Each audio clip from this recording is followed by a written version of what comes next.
Cabin Sports Radio. Here comes the siren. I want to go higher. Oh, my goodness. He's doing a drive. Deep left field. No doubt about it. Posey will defend. Oh! LeBron James with no regard for human life. Pass is intercepted at the goal line by Malcolm Butler. Unreal. Oh, baby, for sure. Cabin Sports Radio starts now. My God, it feels like a lifetime since our last show. It's been a while. It's only been 2 weeks. Yeah. But so much has happened that it feels like it's been like a month. Really has. Busy times. We're going to try to talk about all of it. I don't know if we're going to fit it in.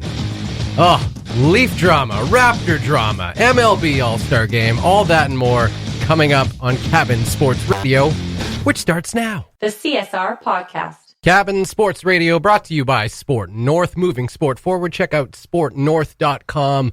We'll talk more about them a little bit later on in the show and a few things they got going on. Of course, Western Canada Summer Games coming up next month in pretty much exactly a month from now. So we will talk much more about that and everything Sport North has going on as they are the proud sponsors of Cabin Sports Radio. Welcome to Cabin Sports Radio.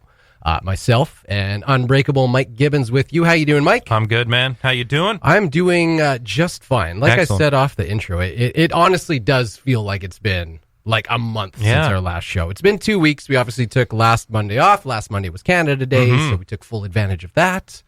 Did you get out of town at all? No. You were moving. Yeah, moving. Right. No, we're putting the finishing touches on a move. Yeah. Yes. Yeah. So still filling up weekends, which is good. Keeps you busy. Awesome. Tons happening in the world of sports since we left. Lots of things we want to get to. Obviously, Kawhi Leonard, the news broke the other day that, he made his decision, and a lot of people north of the border, just east and, south of us, but south and east of us, not very happy. Those to the southwest of us, very happy as Kawhi Leonard decided to finally make the decision and sign with the LA Clippers. Maple Leaf Sports and Entertainment just having a very drama-filled last few weeks. Yeah. Really since, ever since leading up to July 1st. We got the Mitch Marner drama that continues to go. There is plenty to talk about in that camp. Let's start with the Nazem Kadri trade, though. That happened almost exactly 2 weeks ago, and maybe a little bit after that. But again, feels like it's been a while since then now because so much has happened even in between that time. But we haven't really had a chance to discuss it yet. And, it was obviously a pretty big trade. Nazem Kadri, the longest-serving Maple Leaf to this point. 10 years with the organization, packing his bags and heading south to Carolina, along with Callie Rosen. And I think, was it a third-round pick? I think so. In there, too. And coming back the other way, Tyson Barrie, who you got to say he's Colorado's number one defenseman. Yeah. So that's a big piece for the Toronto Maple Leafs to add. Colorado, somehow Kyle Dubas worked into Colorado retaining half of his salary. Yeah, $2.75 million, I believe. The maximum amount allowed. Yeah, 5.5. Yeah, so that was a pretty big move because, of course, the Leafs are still, they're still in a bit of cap trouble. Which is what's leading to all this Mitch Marner drama now. But they added Tyson Barrie, which is a big thing that they wanted to add in this offseason, another top two-tier defenseman. And Alexander Kerfoot, who they're thinking is going to slot in as the third-line center for the Leafs, depending on... probably exactly where Kadri was, centering that third line. Yeah, basically they flipped a possible 60-point third-line center for a 40 or so point third line center. A little bit more youth, maybe a little bit more rough around the edges, but probably gonna miss less playoff games. Yeah, I'm gonna guess. And like Cody Ceci, who came from the Senators, in need of a new deal, and they were able to sign him on for another 4 years. And not a crazy cap hit, I don't think. That was the thing about Kadri. He didn't actually have a terrible cap hit. No, at $4.5 million. You wonder how much the disciplinary comes into play a little bit. I mean, he missed 8 playoff games in the last 2 years alone against the Boston Bruins. That was probably what was at the forefront for a lot of Maple Leaf fans, but probably not what ultimately pushed the organization to make this move. We knew they had other motives, and they are strictly financial, even though, like I said, it's not a crazy cap hit at 4.5. And they're not, in the grand scheme of things, they're not saving a ton of money with this deal. No. But the big thing, I think, for me is they get finally a right-handed defenseman, which apparently is very hard to come by. Muzzin, who they brought in at the deadline last year, a very good signing for the Maple Leafs at the time, because we knew what state their blue line was in, but even he didn't fit that, which we know that Babcock was asking for pretty desperately. So finally they get their man, and a pretty good one at that. Yeah, definitely. Someone with size. Not the most physical of defenders, but can be, directs a lot of pucks at the net and can be a lockdown guy for you. And I like the Kerfoot signing too. A depth center. The Leafs are very strong down the center. We know that. But if you put him in between, say, like a Kapanen and a Johnson, who also signed new deals, pretty reasonable cap hits themselves. He's a better playmaker than Kadri. Kadri's... he can be a goal scorer. He can score 30 goals for you in a season, so you might miss a little bit of that finishing touch a little bit, but put him, in between some flashy, fast, shoot-first type guys like Kapanen and Johnson, and that's suddenly a pretty good third line. Well, I don't know if you saw the rumors again, too, today. Steve Simmons, which, you just say that name, and immediately it's like, well, take it with a grain of salt. Steve Simmons was reporting today, apparently, that supposedly Austin Matthews doesn't like playing with Kasperi Kapanen. Wow. And would rather not play on his line. Wow. Now, I don't know where he got that from. I don't know if he has Austin Matthews' apartment tapped or something like that. Other than really just grasping at straws and interpreting things that may or may not be there. I'm not really sure how you come to that conclusion. Right. Aside from a player just flat out saying that on record, or maybe, an errant tweet or something like that. We're kind of still in that age. I feel like a lot of athletes are kind of figuring it out now. But either way, that's what's being reported. Wow. So just adding to the drama. Getting back to the Kadri trade, I wasn't sure how to feel about this one. Obviously, like you say, I think the Leafs camp was saying all the right things, basically, that this was not a decision that was made based on Nazem Kadri's disciplinary issues over the past 2 playoffs. They were saying, it was strictly a strategic move. And you can really look at it either way, and it kind of makes sense. If they were trying to get rid of Kadri because they thought that it was just time for him to move on, well, they got a pretty good return for him. As far as trades to dump a player who you think is damaged goods, if that was the case, I don't think it is the case, but if that was the hypothetical scenario, I think they did really well. They got exactly back in return something that they needed worse, which was a number 1, number 2 defenseman to complement Morgan Riley, and someone who you can put on the power play too. Yeah. Someone who, if you want to do what they did last year, which was basically have Morgan Riley and Mitch Marner as your 2-point guys on the first power play line, now you got a guy like Tyson Barrie who can quarterback the second power play line, and I think you're doing pretty well there. But if it was a strategic move, strictly strategic, then either way it's a slam dunk. I think. I think. As far as making sense for your team goes, I think Kyle Dubas and company did really well here. It's just, there's something about Nazem Kadri. There's something beyond the disciplinary problems. Obviously, when you lose a significant piece like he is, regardless of whether you think, because he kind of defaulted to third line center with the Leafs. That pretty good third line center. I mean, arguably the best third line center in the game. I would say, maybe not even arguably. He might have been.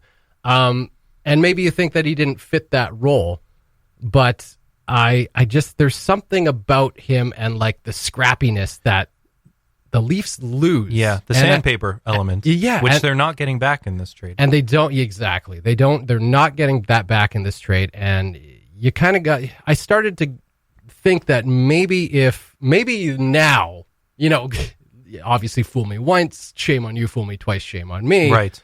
So if we were to go into a third straight playoff and Nazem Kadri was to do something stupid again. Totally. That would be, like a real kind of kick in the pants for the Leafs management for not pulling the trigger sooner when they apparently had a deal on the table like this one, which was a pretty good one. So, but there's still just something about Nazem Kadri that I'm just like, the guy, he's the kind of guy I would like to have on my team because he's got your back. He's going to go as hard as you, and he wants to win as much as you do. And I think that the career trajectory of Nazem Kadri adds to that too, because he came in as such a kind of a controversial figure. He had a bit of an attitude to him. There was some like off-ice drama and behavioral issues as well. And I think he really worked hard to get past that. And I feel like Mike Babcock really helped him kind of develop into the player that he was turning into now.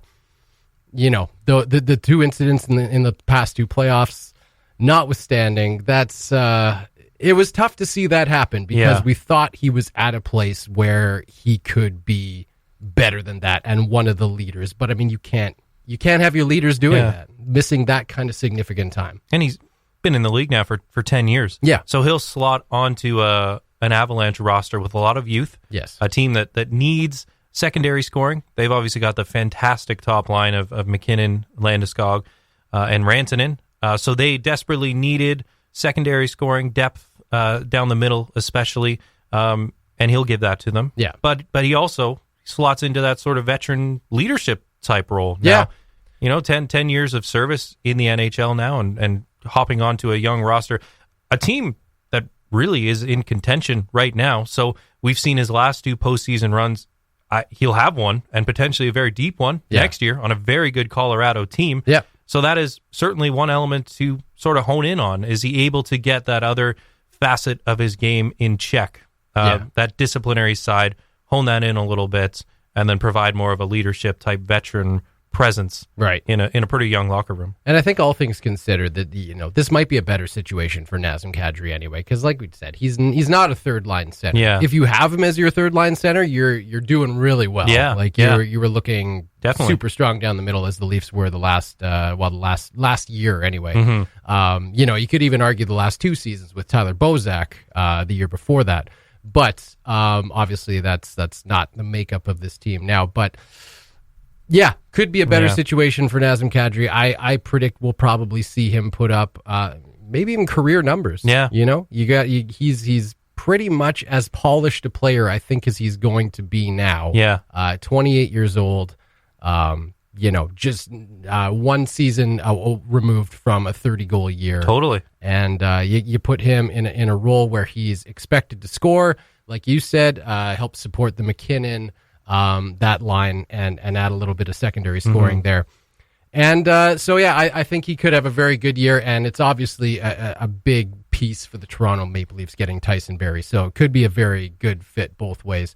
Beyond that, let's move on. Since the Kadri trade, of course, you mentioned Cody Ceci, who came in the package with the Nikita Zaitsev trade. That one also, I think, looking pretty good. I'm pretty satisfied with that. Yeah. And now they signed Ceci to, was a 3-year deal? He actually, I think it's only a one year deal. Okay. Yeah. And so now your top four are looking Morgan Rielly, Tyson Barrie, Jake Muzzin, and Cody Ceci. I mean, Dermott in the mix too. And Travis Dermott. It's not a bad blue line. That is pretty good. Suddenly a pretty good looking blue line for the Toronto Maple Leafs. So you get rid of a pretty bad contract on the back end too. And in Zaitsev, they were clearly trying to move that $4.5 million locked up through the 2024, maybe even 25 season. I think it was 7 years back when he signed it. So between that and the Marleau contract, Dubas successfully able to get rid of both of those. Yeah. I guess the hard thing in bringing in two UFAs in Ceci and Kerfoot is he did have to ink them to new deals. At least one of them is long term. And just really quickly going back to the Colorado trade, a lot of chatter right out of the gate that Dubas was able to fleece them. I don't know about that because Barrie is hitting unrestricted free agency at the end of this current season. Yeah, and the Leafs have a lot of players entering UFA at the end of this coming season, Muzzin included. So suddenly, your back end could look very different after this year going forward. But yeah.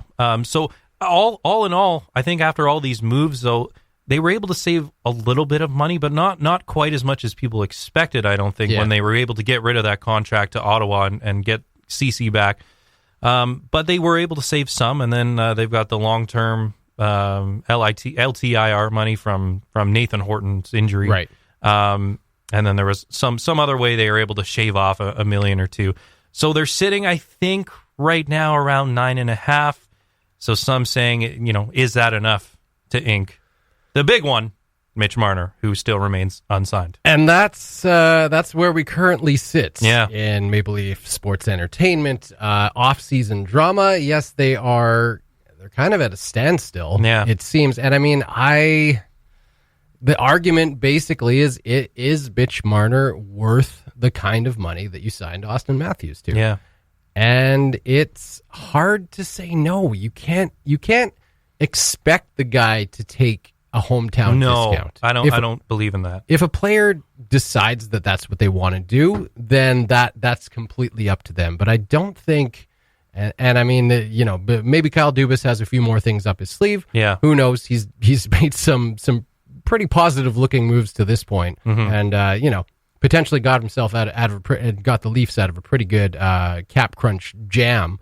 But like you say, $9.5 million of space. Yeah. That's not a lot of room. No. And even if you do sign Mitch Marner and he does take a slight discount, he doesn't go for that 11.5 or whatever Matthews was signed to, something like that. 11.6, yeah.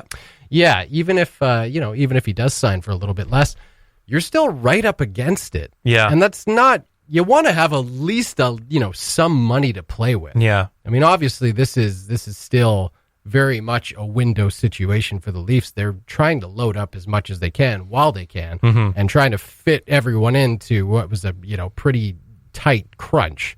But that's you leave yourself in potential problems down the way. Should injuries happen or something like that, or just if you want to add a piece, it becomes apparent, at the trade deadline this year that you want to add something. You're in a tight situation either way. So I don't know. I don't know if you're reading a lot of the Toronto press, the kind of fringe press that's coming out about this Marner thing. I saw one the other day basically putting it all on Mitch Marner's shoulders. Totally. If he happens to depart and everything crumbles for the Leafs, and saying he'll have ruined this team. Yeah. Is he prepared to take that on? My goodness. First of all, he's one player. Yes, he's a very important player, and I think he is the Toronto Maple Leafs' best player. Yes. Right now. Yes. But you can't put that on a guy when he has earned that money. I think I have one of the bullet points under our show prep here. Mike rant about sports reporters. All right. We can even get that into in the next segment because it's tied to NBA and NHL free agency. It's this time of year where rumors are just ridiculous, and a lot of it is baseless, is not really founded in anything. Like you said with Austin Matthews, what is your source? Where is this coming from? Yeah. Where is this alleged discontent coming from? Yeah. I don't actually think you have ears. Boredom? Is that it? Right. But there have been some crazy ones. There was one last week, and I'm thankful the Kawhi watch is over. I'm going to be much more productive at work now. But around that same time, there was another Toronto reporter dropping a bomb, if you will, that an offer sheet is coming today. Mitch Marner will sign it. It will be for 12.5 AAV. And then it opened the discussion of, is Mitch Marner worth 12.5? Is he worth Connor McDavid money? No one else in the league is making that kind of money except for Connor McDavid. Is he as good as Connor McDavid? And then, it went on to say it's from a team that the Leafs have a lot of history with, coming soon, that type of thing. And then crickets and crickets and crickets. And to this day, nothing has happened yet. So this time of year, there's always a lot of stuff like that going around. And it's kind of frustrating when it doesn't come to fruition. But I think I saw another stat. There's one winger in NHL history that has signed a deal worth, I believe it was $10 million or more as part of their second contract. Alexander Ovechkin. Yeah, I think I've heard. He's a pretty good hockey player, Yeah. right? So is Mitch Marner also in that conversation? Does he deserve to be there? I think he's worth $10 million for sure, and I think that's the Leafs have offered him that. That's the report, anyways. But he doesn't want a long term. He wants the same flexibility as Austin Matthews to enter unrestricted free agency when he's in his physical prime, which would be 26, 27 years old.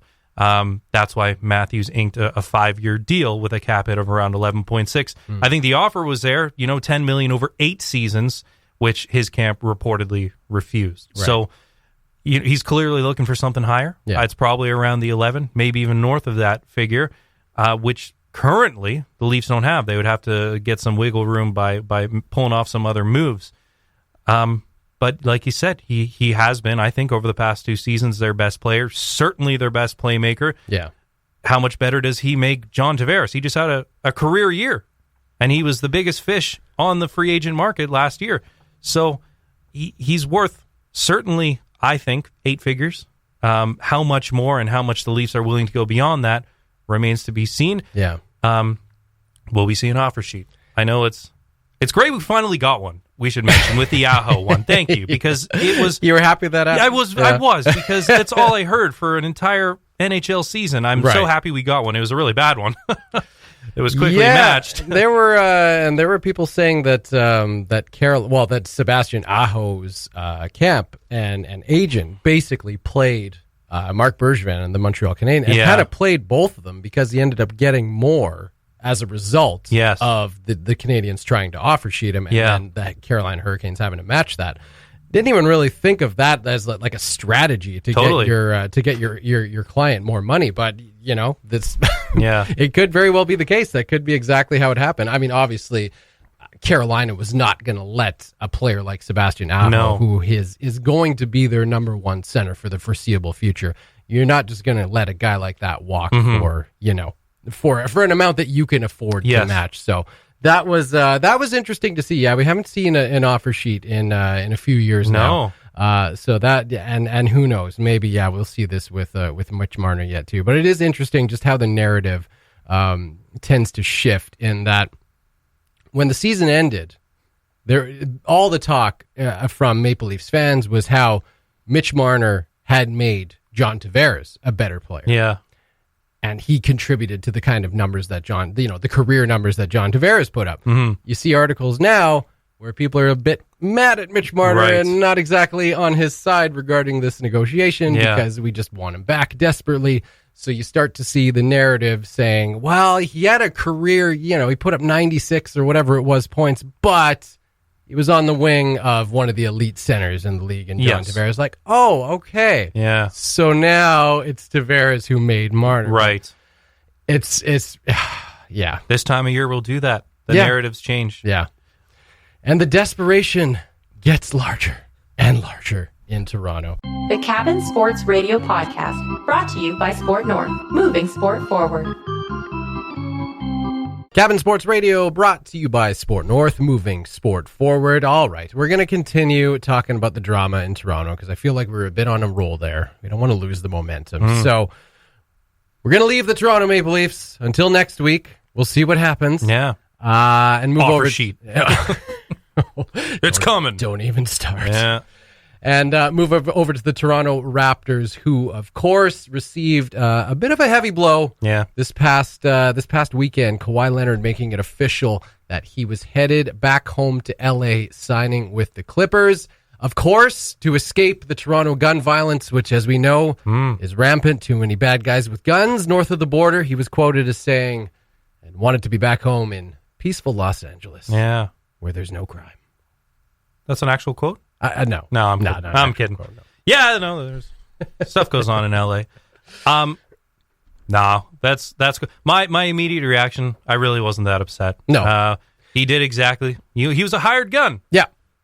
That's a play on words I'll use. Oh, very nice. Right? Very nice. And he did exactly what he was supposed to do. Yeah, there's really not much to be upset about here. From a Toronto Raptors fan's perspective, this is exactly what he came in to do. He won you a championship. Mm-hmm. You knew it was a gamble. Everyone knew it was a gamble with him, coming in. That was the thought right off the bat. Will he jet somewhere else? But if we win a championship, do we really care? Yeah. And now he's gone. Right. Until they are officially eliminated from either playoff contention or eliminated from next year's playoffs, which I still think they'll make, they're the defending champions. Yeah. Until that point. So I would not categorize them as free agency losers. They were probably, before this season, certainly a long shot to re-sign him. Yeah. But I mean, if he's going to walk after delivering a title, he was going to leave anyways. And he's going back home. Yeah. And Toronto fans were on the other end of the spectrum last year when John Tavares came home to play for the Maple Leafs. So I get that. Players at some point in their careers just want to go home, and you cannot fault them for that. No. If it so happens that the Spurs agreed to send him to Charlotte, to Miami, to Philadelphia, he would have gone home. He would have gone home to the Los Angeles Clippers or the Lakers, who are also reportedly in the mix. And that's that. He wanted to go home. When reports came of discontent with the Spurs organization before they pulled the trigger on the trade last year, he made it known he wanted to go to LA. So it was on his mind the whole time. I think regardless of where he was dealt for this past season, he would have. And he did exactly what he was supposed to do. He delivered the first ever championship to Toronto, Finals MVP. I think real Toronto sports fans, it's a blow like you said, but I mean, you can't fault the guy at all. And kind of happier personally that it wasn't the Lakers. And I mean, if we're going to categorize winners and losers, obviously the Clippers hit a home run. The Nets hit a home run. The Lakers, even though it wasn't part of free agency, but right around that same time, pulled off the AD trade. They're winners. Yeah. Biggest losers for me continue to be the New York Knicks, who just trade away a superstar in the making in Kristaps Porzingis for July 1st reasons. Right. For free agency reasons, so that they can bring in not one, but two superstars on max deals, and they swing out and miss so epically. I don't really see anyone going there so long as James Dolan is owner. Poetic justice, or is it just karma kicking a team when they're already down? It's funny. It's just sorry. Funny. Okay. It's the biggest market in basketball, the most valuable franchise in the world. Yeah. And they can't recruit top stars. It's funny. So they're the big losers. I am not ready to put Toronto in that mix because we knew this was a possibility. Yeah. The other big loser for me are sports analysts. This week was an absolute gong show. And I said earlier that I'm glad it's over because I can be much more productive at work. Yeah. But the baseless, unfounded reports from all these quote-unquote analysts was just ridiculous. Coming from, I love that all the other moves happen, and that's why Canada Day, July 1st, when free agency officially starts, is so exciting. I think as a sports fan, a North American sports fan, the optimism of a new season in the fall is one of the best times of year. Mm-hmm. When playoffs begin in the spring and the new season kicks off, the real season, that's a great time of year. I love free agency. It's an exciting time of year, signings, rumors, what have you. But these baseless, there was Jalen Rose at one point came out. 99% I'm hearing Kawhi Leonard is returning to the Raptors. Frank Izzola, a sports journalist based out of New York, said that 99 I'm hearing has just turned into 99.9. So you got, and then it became the plane watch. You mentioned MLSE. Yeah. We were tracking the MLSE corporate jet on Twitter. There were aviation experts in Toronto tracking aircrafts. Oh, man. It just left from Toronto to go to San Diego. That's where Kawhi's from. Who's on the plane? And then shortly afterwards, you'd see people taking pictures of him and his every movement. Right. Kawhi's camp, I love how they handled it. They were quiet throughout. They didn't leak anything. They asked every single team which was in the mix, and we knew it came down to three. It was the Raptors, the Lakers, and the Clippers. Yeah. Not to say a word. Magic Johnson with the Lakers, he's got a pretty big mouth. So the Lakers did more harm than good because word of those meetings got out because and there was a break in trust in the organization because. Do you think that was the tipping point for the Lakers? I think he always had his eyes on the Clippers, and they scouted him hard. Yeah. They were coming to Raptors games to watch him in the flesh. They knew they had a really good chance because he wanted to go back to LA, and I don't think he wanted to form a super team. A lot of people are referring to him as the Thanos of the NBA. He has restored balance. He dismantled the Heat dynasty. He dismantled the Spurs dynasty by leaving, and he dismantled the Warriors dynasty. And he's just ruining everything. He's ruining all the everywhere dynasty. He goes. And he stopped a Lakers dynasty before it could even happen because everyone, those are the reports that he was going to form a big three with LeBron and Davis. I think he always had his eye on forming a superstar tandem, a duo. He had reportedly reached out to Kyrie Irving and Kevin Durant, who both, of course, now are on the Nets. And then it became Paul George, and they were able to swing off that absolute blockbuster. I think Oklahoma City sort of using the Raptors as leverage because there were reports that they were ready to deal both Paul George and Russell Westbrook to the Raptors in exchange for a deal centered around Pascal Siakam in an attempt to then get Kawhi to stay there and form a big three in Toronto. Oh, okay. But that obviously didn't happen. No, it did not. I don't know if Masai was ready to part with mortgage the entire future of the franchise, basically. Yeah. But then kind also of doubling down on what you already knew was a risk. Yeah. And then I think Masai felt that he was kind of being used as a pawn so that Oklahoma could get more out of what ended up being a historic haul of picks and young assets from the Clippers going back to the Thunder so that they could pair up Kawhi and Paul George in the Clippers. So a huge win for the Clippers. Obviously, they become probably the front runners in the Western Conference, certainly a top 3 team in what is now going to be an extremely loaded Western Conference and a pretty balanced NBA. There's no legitimate super team anymore. There are a handful of teams with superstar duos and tandems, and it should make for one of the most exciting seasons in recent history, I would say. So what do you think this means? Obviously, you said this makes the Clippers contenders in your mind. What does this mean for the Toronto Raptors? Where do they go from here? Yeah, I think they could still fight for home court. They could still be a top 5 seed. The Celtics will be good. Who knows? They might be better. Obviously, they're going to lose Al Horford, a great defender. They're going to lose Kyrie Irving, but they get Kemba Walker, so that's a nice slide in for them. And who knows? It could just be a chemistry issue. They might take off. I think they're a top 3 team. The Bucks and the Sixers are obviously going to be right there. I think the Sixers are probably the team to beat. They're going to be incredibly hard to score on. They obviously lose Jimmy Butler and lose J.J. Redick. But they get Al Horford, so a pretty good starting lineup. They re-signed Tobias Harris. They're extending a max deal to Ben Simmons, and obviously you got Embiid in the mix. They're going to be very good. Probably the team to beat in the East. So you are not in the Raptors should probably just blow it up and I think at the deadline. Again. I think at the deadline. Okay. I think you'll probably see 2 of the 3 in either Lowry, Gasol, Ibaka.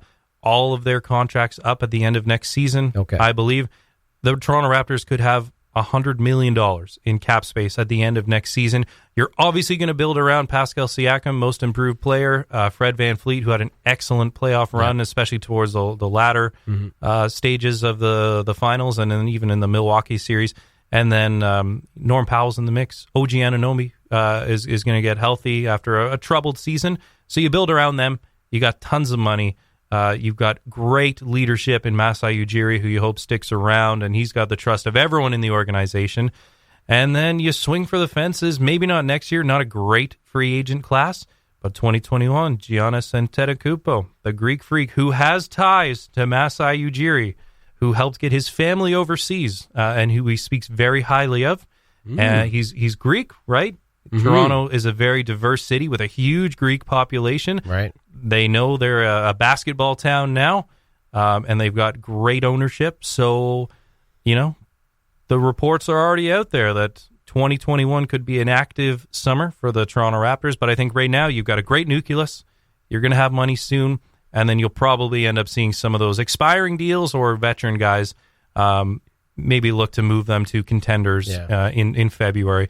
Tough to see, but not too expected when you lose a superstar in Kawhi Leonard. Yeah, and at the end of the day, I mean, this is for a Toronto Raptors fan, it's kind of cool that you can take out of this the fact that you were the top two, one of the top two in the running for a guy that when you brought him in at the start of the year, totally, there was not a chance. Yep. There was not a chance he was coming back. You have a remarkable run. Yeah. You come this close to bringing him back. Totally. The whole aura of this franchise has changed as a result of that championship run. So, and if this kickstarts a rebuild, you basically are kickstarting a rebuild with a championship. Absolutely. Which not a lot of teams can say. It's usually you get right there and you just miss out, and then you look at the numbers, you look at the personnel, and you're like, this won't work.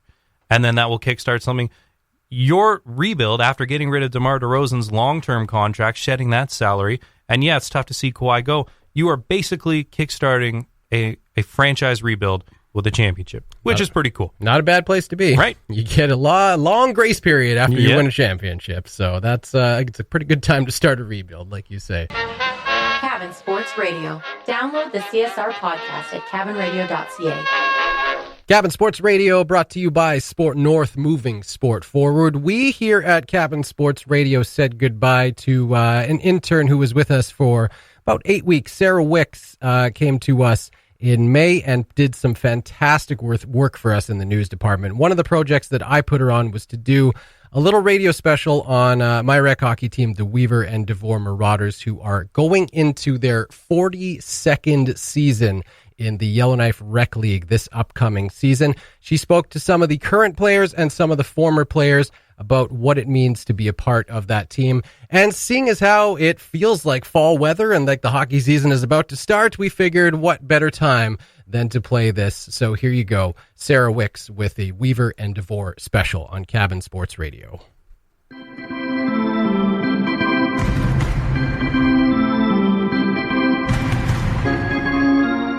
The Weaver and Devore Marauders hockey team plays in the Rec League and competes in the A Division.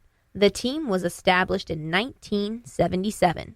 Many talented hockey players have sported the Marauders logo. A longtime goalie for the team, Johnny Bowden, can still remember walking into the locker room back in 1988. I knew a lot of the guys just because of having played against them. But I also knew it was going to be, the caliber of hockey that I was looking for. And so walking into the dressing room, I was well received right away. They were looking to sort of up the ante themselves and be more competitive. And I think they felt that as a goaltender, I might add another, dimension to the team. And so I was welcomed with open arms, and then I didn't look back. I played with the team for 28 years. Bowden describes being part of the core for that team, bringing home many championship titles. He remembers the off-ice camaraderie. There was the on-ice performance, but I think the dressing room antics sort of stand out more than anything. The countless belly laughs and chuckles that we got. And I think that was the essence of rec hockey. A lot of us have high-pressure jobs, and yet when you stepped into that dressing room, you could behave like a boy. The team was feared in the league. They won a lot. This caused opponents to despise them. There were things we did as a team on the ice that we shouldn't have been able to do. The hatred that we drummed up from other teams was palpable because we were winners, and people don't like winners.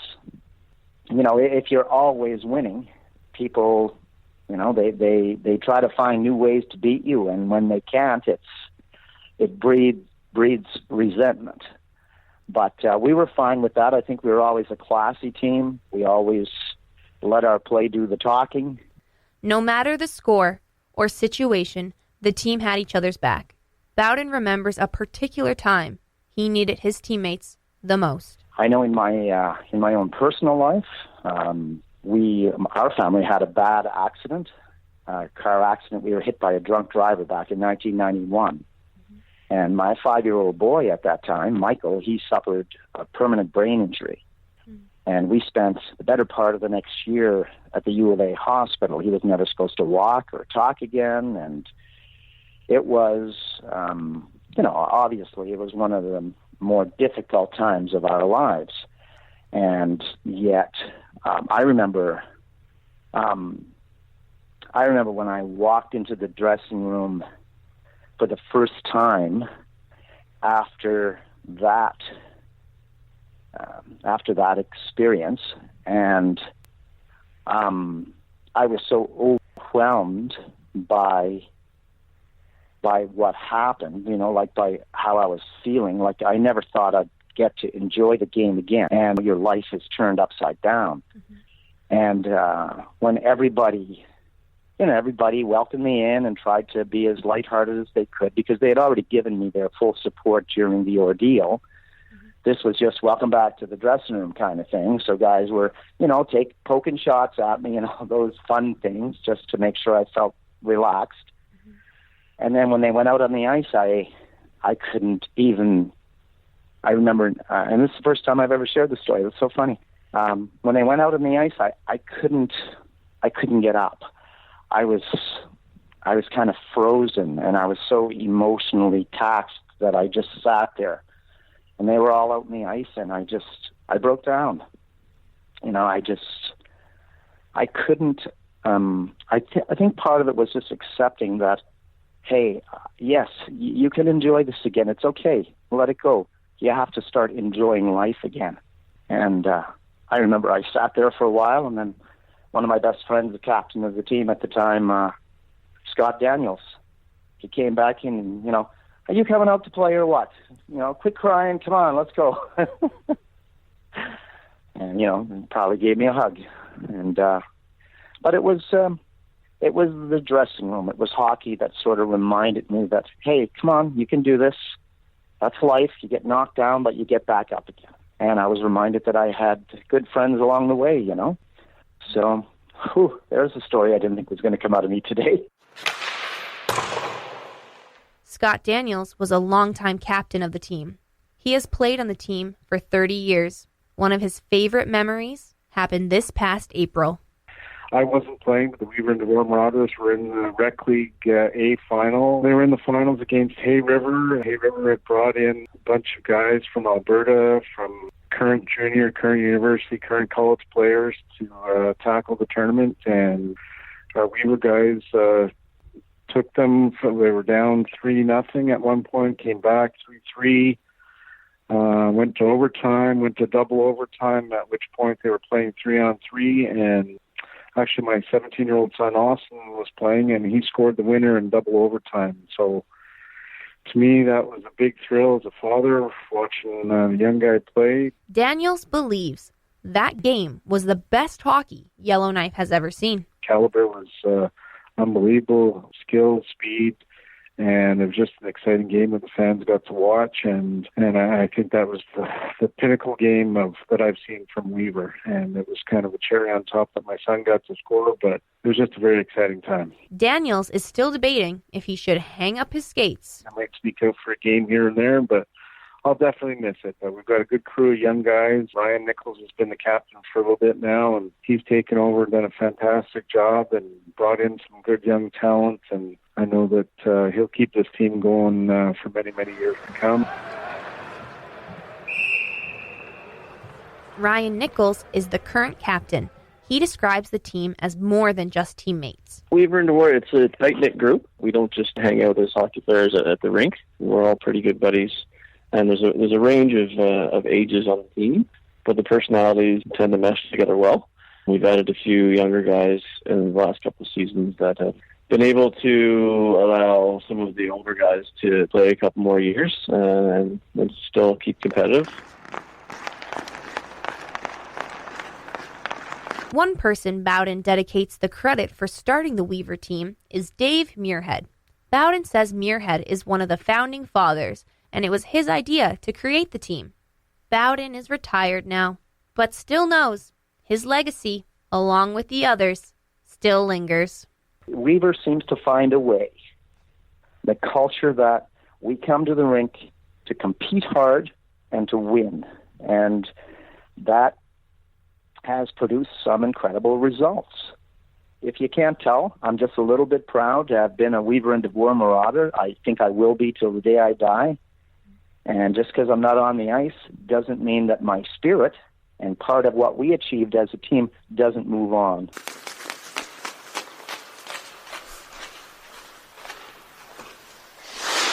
The CSR Podcast. Cabin Sports Radio brought to you by Sport North, moving sport forward, wrapping things up with one more segment. If you missed it yesterday, the Women's World Cup of Soccer wrapped up with the USA winning it all, beating the Netherlands 2-0, or 2-0. Sorry, my soccer terminology 2-0. just out of whack. In the final to claim their second consecutive World Cup title and their fourth overall, which is a tournament record, and looked pretty impressive doing it. I don't know did you watch the game? I didn't catch any of it. No. It's kind of nice, like when tournaments like this are happening overseas, you wake up on a Sunday morning, take it easy, you have your breakfast, have your coffee, turn on the TV. There's some championship sports on. Totally. Oh, I love it. Except for, if you recall, the 2014 Sochi Games, which Yes. I was kind of going to, the Team Canada, you'll recall, just had a total dominant defensive clinic all the way through, including a 3-0 blanking of Sweden, I think, in the gold medal game. Beat and the that was States 3 in the 1-0. morning start? Exactly. That's what I was going to say. That was a little excessive. That was excessive. I did set my alarm. I did not wake up. I missed that game. I'm sorry. I think Belarus scored on us, though. We beat them like 2-1, if you recall. Yeah, was it Belarus? I think so. It was a really stressful game that shouldn't have been stressful. Well, don't worry. It's 5 years later, and you just missed the tidiest gold medal winning Olympic hockey game ever. It was fun to watch, but nothing remarkable. Which actually is kind of similar to the Women's World Cup of Soccer final here. Obviously, the U.S. getting by mostly on their offense. Megan Rapinoe won the Golden Boot and Golden Ball as best player. What was the other one's name? The one who won the Silver Boot. Didn't write it down.